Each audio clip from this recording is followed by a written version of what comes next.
भारत जैसे देश में महिलाएं हर दिन न जाने कितनी सारी मुसीबतों को झेलती है। घर से निकलते ही छेड़खानी से लेके कई तरीके की परेशानियां रास्तों में महिलाओं को देखने को मिलती है, झेलनी पड़ती है।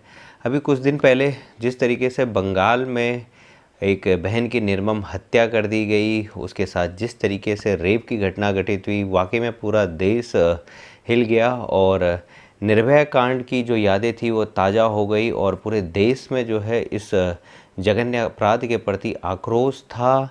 लोग सड़कों पर थे, पूरे देश के ही लोग नहीं, बंगाल के जो है अगर मैं बात करूं, बड़े बड़े फिल्मी सितारे, क्रिकेटर सौरभ गांगुली जैसे लोग सड़कों पर थे। अरिजीत सिंह जो काफ़ी बड़े सिंगर हैं, पूरे देश में उनका नाम है, पूरे विश्व में जो है उनके कई इवेंट होते हैं, कई कार्यक्रम चलते हैं, वो भी सड़कों पर थे। उन्होंने इंग्लैंड में होने वाले अपने कार्यक्रम तक को जो है निरस्त कर दिया। सोचिए, इस घटना के लिए बंगाल वासियों ने तो मिलकर एकजुट होकर आवाज़ उठाई और सरकार पर इतना प्रेशर बनाया, तुरंत इसकी सीबीआई जांच शुरू हो गई। तुरंत सुप्रीम कोर्ट ने जो है संज्ञान लिया और मामले में अभी तक सुनवाई चलना शुरू हो भी चुका है। कई आरोपी पकड़े जा चुके हैं, कई और शायद जल्द पकड़े भी जाएं। लेकिन मैं अगर बात करूं उत्तराखंड की, तो ठीक 2 साल पहले लगभग 18 सितंबर को इसी दिन एक बहन के साथ भी बहुत बुरा हुआ। और कितना बुरा हुआ, शायद इस चीज़ का जिक्र हम इस वीडियो के माध्यम से बयां भी नहीं कर सकते हैं।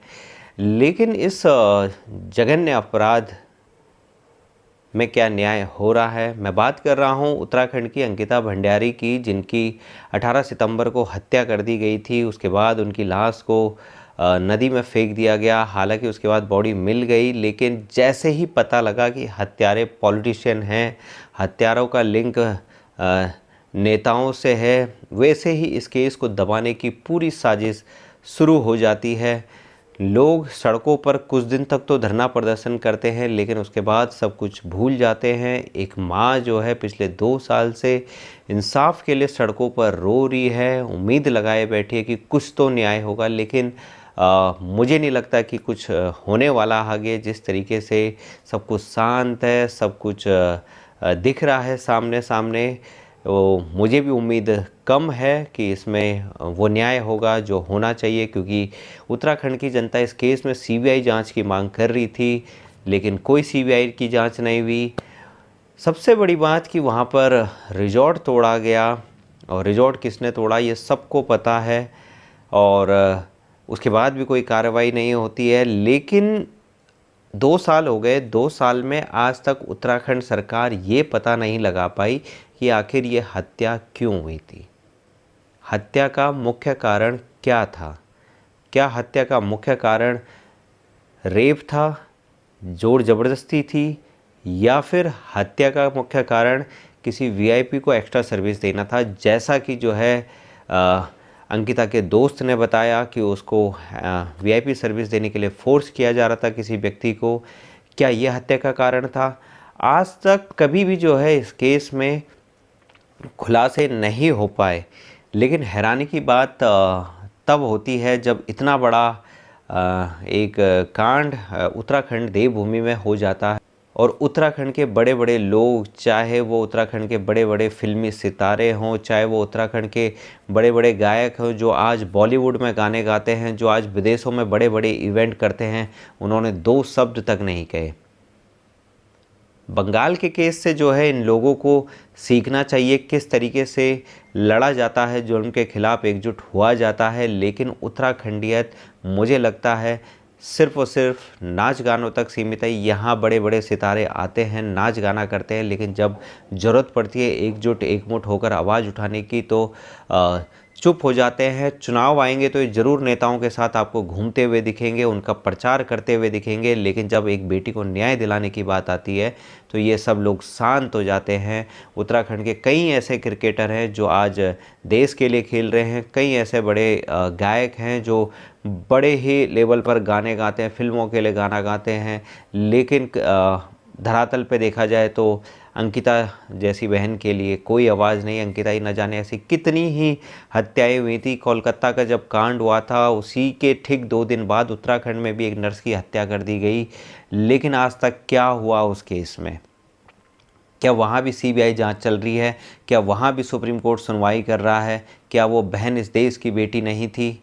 क्या उसके लिए आवाज़ नहीं उठानी चाहिए थी? आज मैं जब देखता हूँ उत्तराखंड के कई हमारे मित्रजन हैं जो बीजेपी समर्थक हैं, वो कोलकाता की उस बहन की फ़ोटो लगाते हैं जिसके लिए हम इंसाफ की लड़ाई लड़ रहे हैं।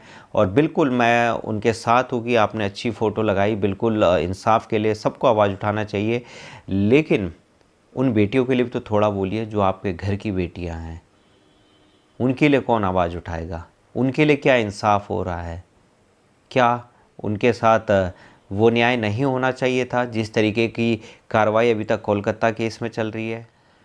18 सितंबर को उत्तराखंड में एक जुलूस निकाला जाएगा और ये जुलूस देहरादून में निकाला जाएगा, जिसको आशुतोष नेगी जो अंकिता भंडारी हत्याकांड में मुख्य भूमिका निभा रहे थे, अंकिता को न्याय दिलाने के लिए जो पत्रकार हैं अब उत्तराखंड क्रांति दल से जुड़ चुके हैं, उनके माध्यम से ये एक बड़ी रैली का आयोजन किया जा रहा है और मशाल जलाकर यहाँ पे अंकिता बहन को श्रद्धांजलि भी दी जाएगी और साथ ही साथ इस जघन्य अपराध के लिए आवाज़ भी उठाया जाएगा कि आखिर अंकिता को न्याय कब।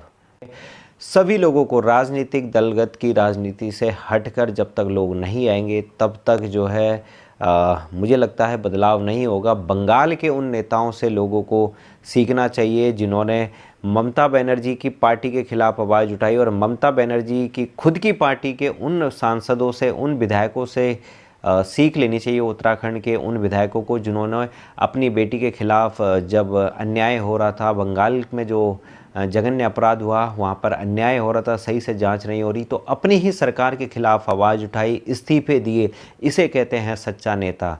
उत्तराखंड के नेताओं को बंगाल के नेताओं से मुझे लगता है सीख लेनी चाहिए कि किस तरीके से जो है अपनी बेटी के लिए आवाज़ उठाया जाता है। अगर सरकार जो है न्याय नहीं कर रही है तो किस तरीके से उसके परिवार के साथ खड़ा हुआ जाता है, ना कि जो है सिर्फ घर पे गए, एक बार मिल के आ गए, कुछ पैसे पकड़ा दिए। जैसे अंकिता भंडारी के हत्याकांड में जो है सरकार ने सिर्फ 25 लाख रुपए दिए, कोई कुछ नेता वहाँ पे गए, लेकिन उसके बाद क्या कार्रवाई नेताओं से पूरी जनता को पूछना चाहिए। क्या इसमें अभी तक कार्रवाई चल रही है? क्या अंकिता को न्याय मिलेगा या फिर जो है अंकिता नाम कुछ दिनों बाद ऐसे ही जो है इन हवाओं में गूंज जाएगा और कोई भी अंकिता को याद नहीं रहेगा? क्योंकि जो है अंकिता की माँ जिस तरीके से जीवन बिता रही है, जिस तरीके से उनकी हालत है, वो वाकई में दयनीय है। और मुझे लगता है हम सबको मिलकर आवाज़ उठानी चाहिए, चाहे सोशल मीडिया के माध्यम से हो, चाहे धरातल पे हो, हर तरीके से अंकिता भंडारी के न्याय के लिए आवाज़ उठानी चाहिए। उन सभी बहनों के लिए आवाज़ उठानी चाहिए जिनका नाम सिर्फ 2 दिन के लिए हाईलाइट हुआ था न्यूज़पेपरों में, टीवी चैनलों में कि इनके साथ अन्याय हुआ है, उसके बाद वो नाम गुमनाम हो गए। उनके बाद उनके केसों का अता पता नहीं है कि क्या चल रहा है। इन सब के लिए हम लोगों को लड़ाई लड़नी चाहिए। धन्यवाद।